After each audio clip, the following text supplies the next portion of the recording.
What a world, this is the No Rhyme or Reason podcast. I'm your homeboy WordPlay TJ, and I'm joined by my homie Icarus Gray. We deliver to you a dope conversation where we talk about everything for no reason at all. Tune in every week just to hear that conversation. And without any further delay, this is the No Rhyme or Reason podcast.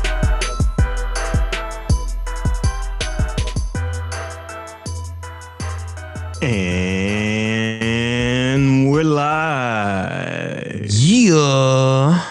What's up, people? It's your boy, Icarus Gray. And it's your homeboy, Wordplay TJ. And this is the No Rhyme or Reason podcast, where we talk about everything. Everything for no reason at all.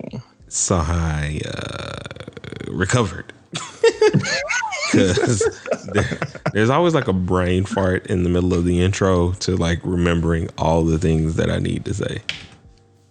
It's fine. We'll get back into a routine. I'm okay with that. That's a fact. That's a fact. As long as we get there eventually, right? It'd be like 3 years from now, and be like, and we're online. You know, like, and we're fine. What?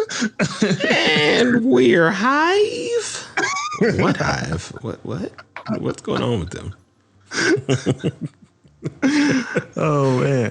And we're kind. What? And we're blind.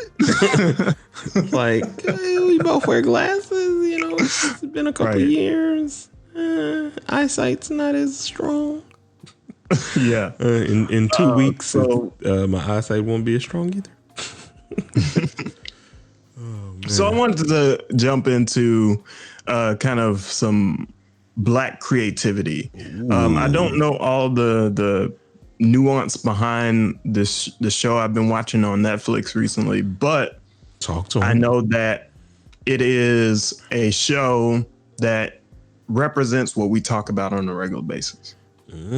Tell me. And that is that we talk about, we wish that were more stories that seem like kind of out of the realm of Black culture to talk about, that we see on the screen. So like Black superhero stories, right? Right.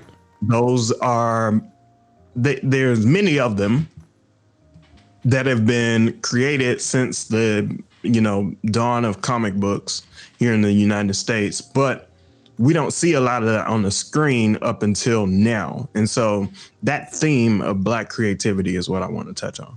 Talk to him. Well, for starters, talk about the show you've been watching, because I haven't seen it. I've heard people talk about it. So I haven't seen it. So if you can give me like a reason why you think I should check it out, I think that'll be kind of dope. Yeah, so the show is called Raising Dion, and it's about a young boy. He's about 7 years old, and he discovers that he has telekinetic powers. And his mom discovers it. They're freaking out, and the backstory is he's lost his dad, and now his mom is struggling to raise him, and also finding out that he has these powers, and he's Black. So like, imagine being in a situation where you have to deal with all of these Black things that we have to deal with on a regular basis in this nation. And then layer on top of that, having superhero powers, and that being weird in and of itself. So that's the premise of the story. Is it set kind of like with today's thought processes as well? Like, because it's set in present day Atlanta. Okay, so yeah, that is terrifying then. Like, you see a lot of movies where when people get superpowers, how America responds. Like they don't really respond well to Superman, let alone right. Say if it was Black Superman. Yeah, that's deep, because I think about things like that because we often kind of have to be superheroes, so to speak. Like we have to do so much just to survive every day. Like, you know, we have to basically be Clark Kent everywhere, because if we show our superpowers, then we risk being taken advantage of. We risk being attacked. We risk losing everything. We risk being misunderstood. All those things. So I think that that's a dope thought process. I haven't checked it out yet, but I'll have to get on that. Yeah, and it's each episode is fairly lengthy, and so you'll have a lot of time just like kind of to sit with it and enjoy it, and you know, just kind of absorb the story. Right. While we're on Black creativity, what's an idea in that realm that you would like to see from us? And I'm pretty sure we've kind of done this before, but in the guise of Raising Dion, is there a show that you're clamoring for or craving? So does clamoring. Who says clamoring? I'm clamoring for that. I've been clamoring for that all week. Is there a show that you're interested in being created? Well, the title. I know the title now for this show. All right, but I've been clamoring for blackness. So I just think more of these types of stories is what I'm looking for. I'm not looking for anything specific in that realm. I'm definitely just looking for more of these stories to be told. Because the idea that, say, for example, the idea that being Black and being into comic books or Pokemon or Star Wars or anything that may be considered in the white culture box, push you in a place where people don't know that they're ridiculing you, but when they describe you as, you know, like the white Black dude, that's the thing that I want to kind of break down, right? Because we should see ourselves. I feel like it's a form of not seeing ourselves as diverse as we really are, right? Right. Like, so I was about to come off the top rope with something. Is that why do only white dudes get a chance to enjoy these stories, right? And why does it make me less Black, right? Not all Black people can be into, not to stereotype, not all Black people can be into sports and everything else that Black people are stereotypically into. That's a fact. There has to be a range of us, and there are a range of us. And so I shouldn't be belittled or called other than Black when that's not the case. I'm just into a lot of other things. Agreed. I have to come off the top rope now to like tackle something because you sparked the me and my sister were saying Booley's grandson, which is my grandmother's name. Well, that's not a name, that's a nickname. Anyway, moving on. Neither here nor there. The funniest thing is, this is for you white people. If you're talking to a Black person and they are extremely articulate, most often that person has a whole nother language that they can speak. And it's not Ebonics. It's like not the only language. It's called relaxed and not around you people. It's technically it's called code switching. Right? Yeah, like, you know, like, but it's you guys get Clark Kent and then we go back home and be Superman. It was funny about that. That's not just a message for them, right? Right, but the only reason I'm saying it's a message to them is because, like I said, I got triggered by that in the sense that I remember one time I was on my job, my old job, and I love anime. You know that about me. The audience knows that about me. I love it. I love a lot of quote unquote the white boy things, at least in that genre, like anime, gaming to a certain extent. Because I'm a sports fan, love chicken, watermelon, all that good stereotypical bullcrap.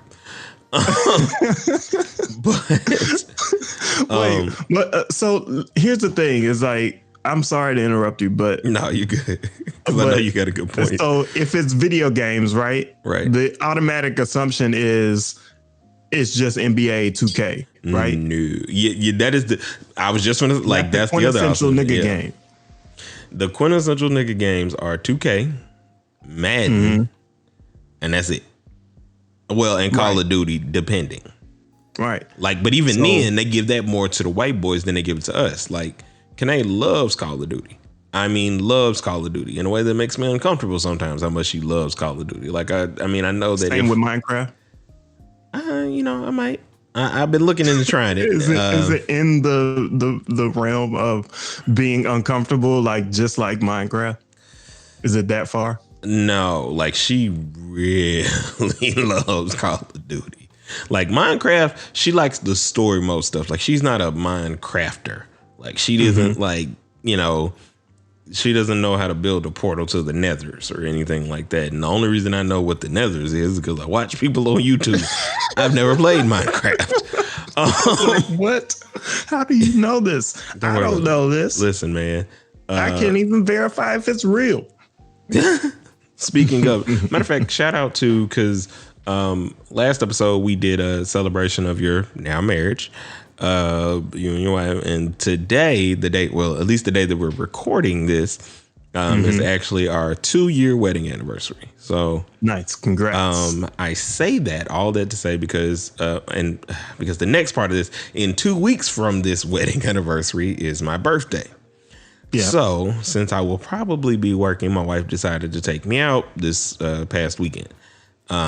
And also with taking me out, my wife bought me a Nintendo Switch. So now I am the proud owner of the trifecta. I have wanted this for so long trifecta that I now own the Triforce. I own the power, wisdom, and courage of the PS4, Xbox One, and Nintendo Switch systems. And I also have a phone, so then there's mobile gaming. So I'm overpowered with my games. Okay, so you said you were talking about how you were addressing. So basically, I was talking about anime and stuff at work, and then the guy responds to me, "You're the whitest black guy I know," and it was weird because I know where I come from, and I hate that a lot of the times because there's only one representation that is allowed to be that people have. As I realize this chair makes a little bit of noise. But there's only one representation that people seem to have of us, like you were saying. So you would never know that we live where we lived unless we told you or showed you. And because we don't act, quote unquote, like our environment, you then predispose us to be better or on another level or devoid of blackness.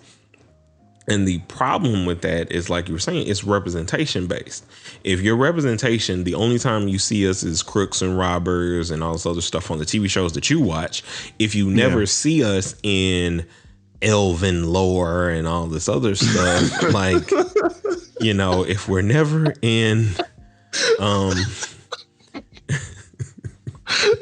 yo, I just imagine a bunch of black elves, man. But like, that would be cool. And I mean, it'd be hilarious. There have been token elven lore black people in a lot of things, but it's token stuff. Like it's like, oh, okay, cool. Like Star Trek, the newest Star Trek, Sonya, I can't think of her own name, but anyway, one of the black girls from Walking Dead, is how I'm gonna clarify her right now, was a Vulcan. and she was the main focus of at least the first season. I know this is a whole nother topic of shows that me and my wife watch that we need to catch up on, that I have not wanted to catch up on because there's so many things to catch up on, and she's mad at me because we started these things together, and then she's like, I can't watch them by myself. And if she watched them by herself, because she can't contain herself, she'll just start talking to me about them, and then it's like everything is wrong. I forgot. But you know, she was a Vulcan, and that was huge to me. Now, granted, she was also like an adopted Vulcan. It's weird, but you know, nonetheless, it was a black Vulcan. It was a huge kind of thing, and there's a lot of things about it that, when you're just the one of one, like, yeah, it's weird to me. Like, you've created an entire fantasy world, and no matter what the fantasy world is, if you actually introduce some sort of black people in it, it's like Wakanda. You get what I'm saying? Like, just one drop. Like, there's still not even just one drop. There's still like this. There's always this tribal everything. Mm-hmm. Like, it's not like, oh man, the black people on this are like highly technologically advanced and just wear suits all the time.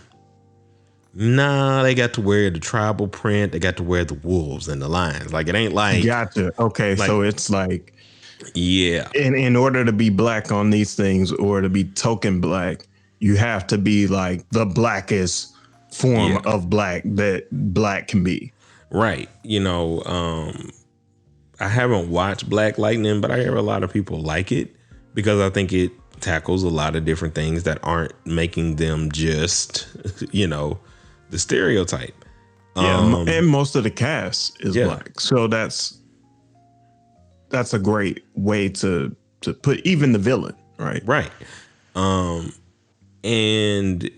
the craziest thing about this creative need, me and Kanae had a conversation yesterday about Christians and stuff in general, right? Mm-hmm. And the problem is, there is a logo for what a Christian is.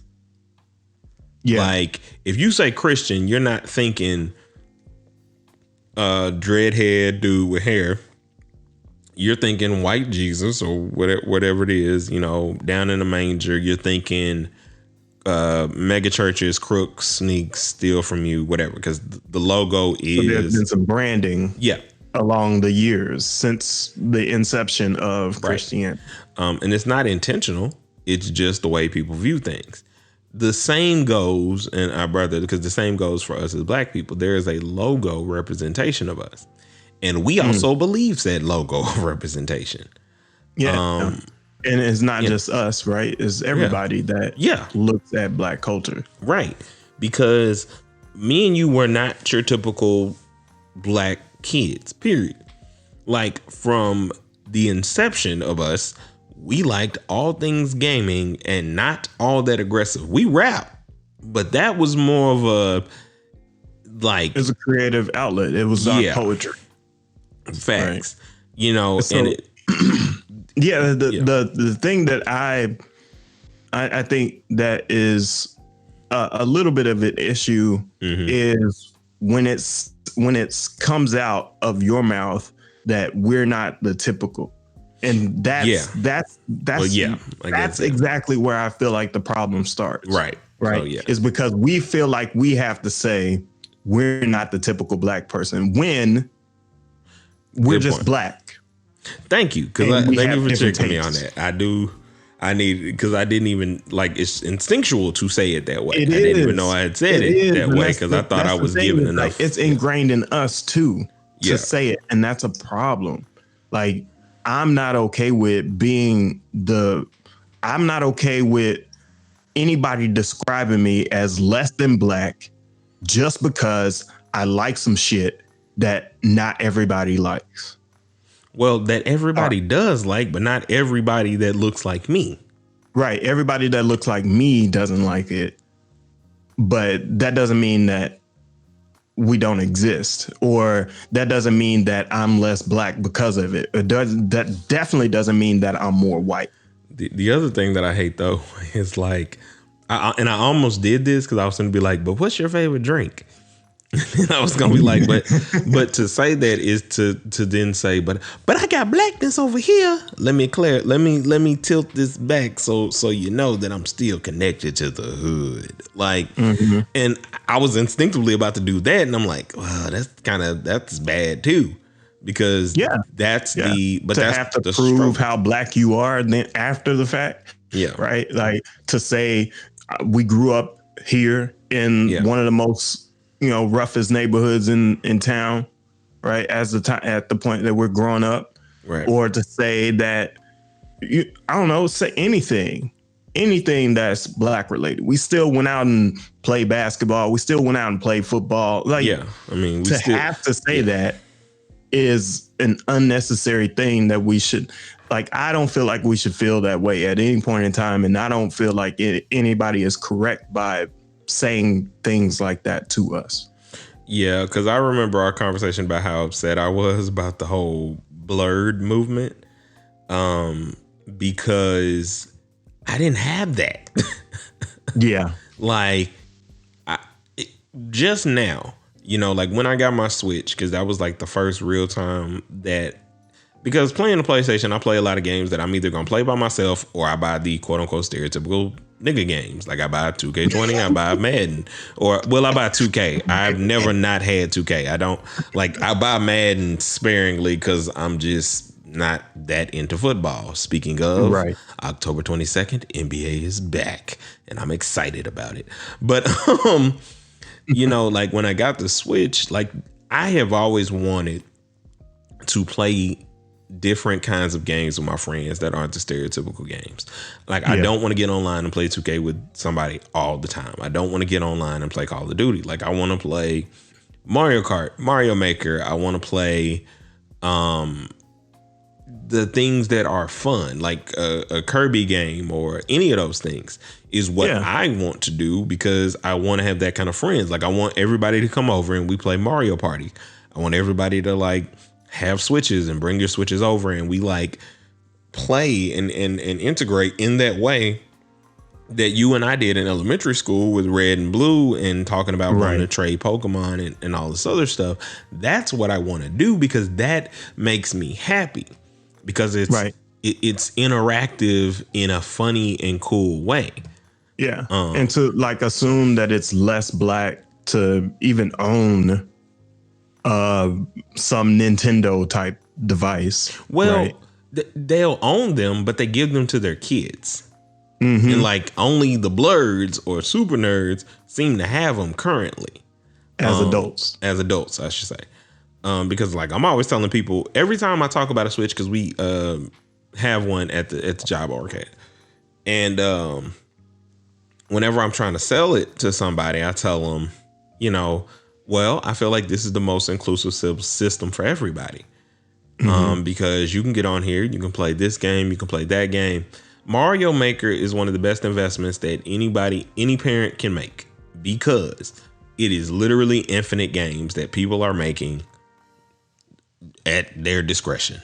Like you spend $60 and you literally have 1,000, if not $1 million worth of content. Just because people are creative and they're creating all these levels, and that the difficulty gambit goes from easy all the way up to hard, or just insanely difficult and stupid. We'll definitely talk about my exploits on a whole nother episode. Yeah, but it's fun to have that kind of connectivity. Because a lot of the time the barrier that we build, and, was funny because we talked about this, and I always say this, and I'm trying to like remove these phrases from my words. I lost the word lexicon. Anyway, but the point I'm trying to make is that the first episode we talked about Sun and Moon, and we were super excited about, like, we checked in on everything. Like I came every episode with like, they said they're gonna do this, they said they're gonna do that, they're bringing out this person, the second evolutions are out, oh my god, what is this, to like, Yeah. because there was excitement built because I allowed myself to get back into that energy of when I was a kid, which I hadn't done before. And now I'm fully back in that place, and I'm in that place in a way that I had always wanted to be. Like, it used to be so annoying to see, like, even though I'm a Sony dude, I am a Sony guy, but to see Fable when it came out on Xbox, because Fable is an Xbox exclusive, to see Smash Brothers and all the Mario Karts, and I couldn't do anything with them. Like, I wanted to own all of them. I'm like, man, I'm a Sony guy. Guy. And like that, I got to play the adult games. I'm not here for the kiddie shit. And it's like, dropping that and getting back into the bag now where it's like, no, I'm going to play what I want to play, how I want to play it. And I'm going to have fun because that's the purpose. It's meant to relax. It's meant to. Yeah, the purpose is to enjoy life, right? Son of a whoa. I have no idea what that was. Sorry, guys. Whew. What was that? No idea. I'm going to have to check that later. Something fell off the table or something. Whew. Gotcha. Anyway, people, sorry about that. Should I have to watch this footage back? No.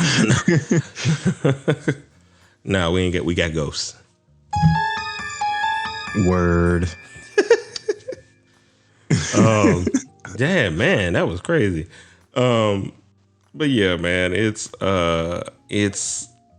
just a good vibe to like be in a place where we're starting to create these places and these conversations about representation and being properly represented and the creative space that it allows. Because if you know that you can create whatever you want, then create it. Create that horror sci-fi black movie. Create that old Western noir film.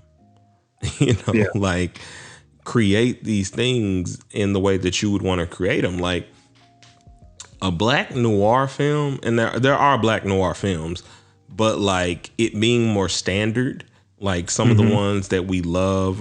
Kanae's always raving about this movie Fracture with Ryan Gosling or whatever, and it's like, okay, if there was a black version of that, that would be kind of cool. Even I just feel like there's so many stories that can be told by us, right? Right, and we have to start telling them. Like we try to like make a place, or we're making a place, I should say. I'm not going to speak in the attempt. I'm going to speak in the success. We give this platform as a place for people to understand the underdog, to understand that you are represented, appreciated, and valued. Because that wasn't a hand that was extended directly to us. We extended it to one another, thank God, because we were able to give each other that there's nothing wrong with us. We like this, and that's okay. Yeah, for sure. So having that is the most amazing thing that I think that we can have in this day and age. Yeah. So I want to kind of switch gears and talk about a black creator that should be acknowledged.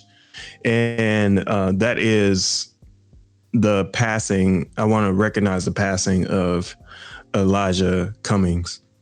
And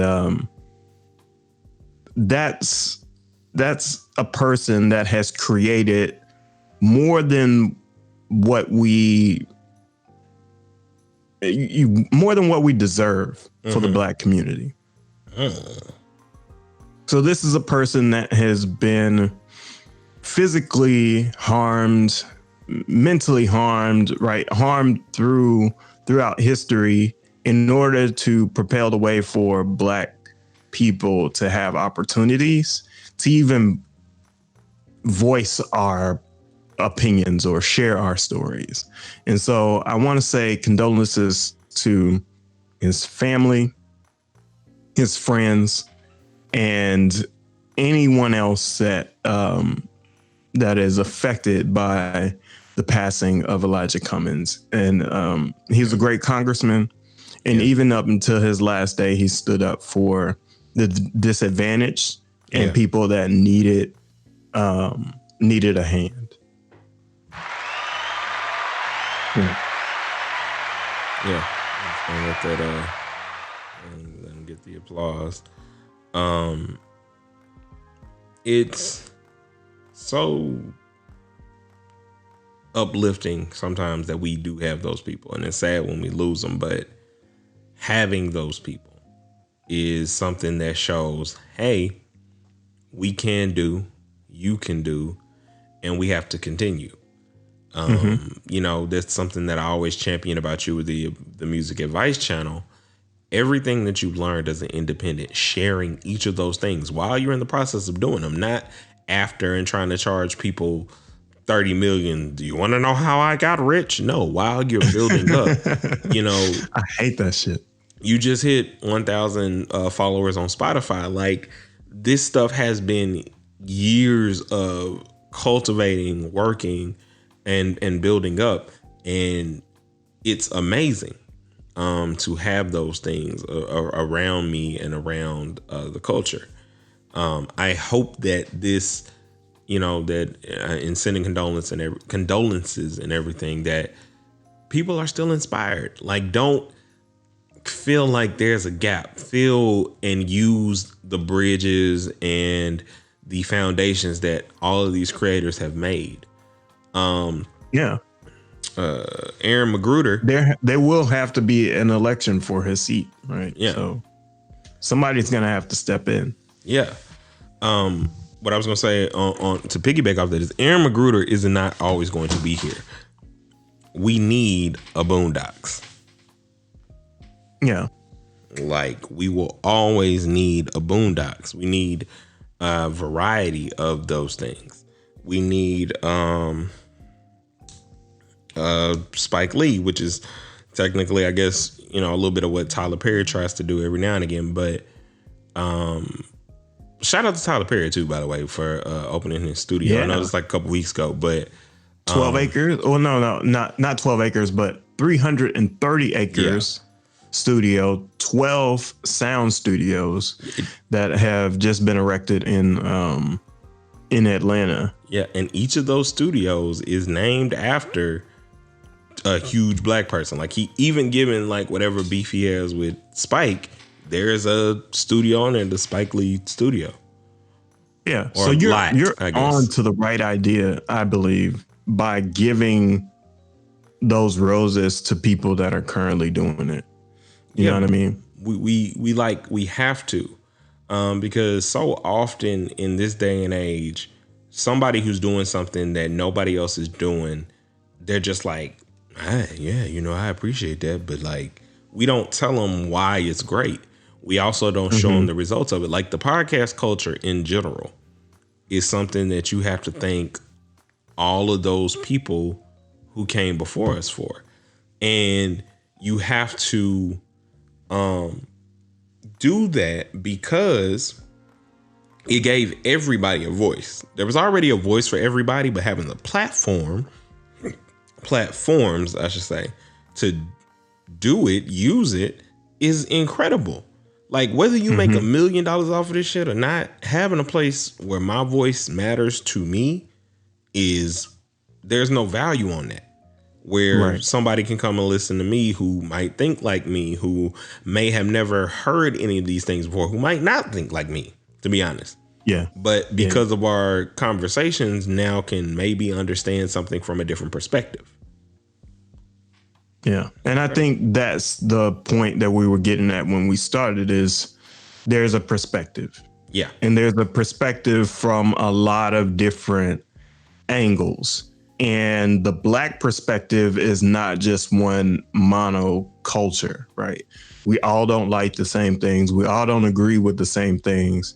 And so therefore, in order to explain that to people, or in order to show that to people, we have to get involved with telling our stories or support the stories that are being told. Yeah, and we have to support those stories. That's why I say shout out to Raising Dion, though I haven't watched it yet. Shout out to it. Shout out to the anime Tuesday and Carol. You know, because while there aren't a lot of black people in that anime, there's the one main black girl who's doing music and stuff. And it's one of those things, like, black girl magic is real, and it's something to be applauded. Shout out to my wife for doing all the films and stuff that she does, all the advancements that she's putting into place, getting her LLC and everything together for her business. And she has a business shower coming up soon. I think the week of or after my birthday. I should know all these things, but majority of the time I'm working. So I'm not always as privy as I should be. But shout out to her for doing all that. Shout out to my sister again for her blog, for Christian Black women. Like, there are stuff for Christian men, women, stuff everywhere, but I appreciate the way her platform is, and I appreciate her for letting me also come on it. So shout out to all the Black creators and Black people that I know that are forging ways for the next wave and being the new wave, because everything is a wave. So I think everybody deserves a round of applause, right? Yeah. Nice. So I think we can wrap this one up, honestly. I think so. We just wanted to hop in. Did we just wrap it up? Did we? I think we did. It sounded like a wrap up. Well, also you guys will be getting this. We had we'll be having an absent week, or you'll be getting this after an absent week is what I'm trying to say. Yeah. So we apologize for that. It's just life get busy and we trying to manage all together. But y'all understand, and we not like quitting. It's just gonna be like one of those things where, okay. Yeah. Where's the podcast? We're coming. Yeah. So I'll do a quick little blurb and I'll say, hey, we're not podcasting this week, but look forward to next week. We'll be back. So we appreciate you guys. I just thought that would be weird to listen to right now. Oh yeah. Like, they're like, wait, what? There was I just listened to an episode, huh? Like, wait, but anyway, yeah. So this has been the No Rhyme or Reason podcast with your boy Icarus Gray and your homeboy Wordplay TJ, and we'll see you guys next week. A 1 and a 2 and a 3 and peace. No Rhyme or Reason is an On the Map music group production.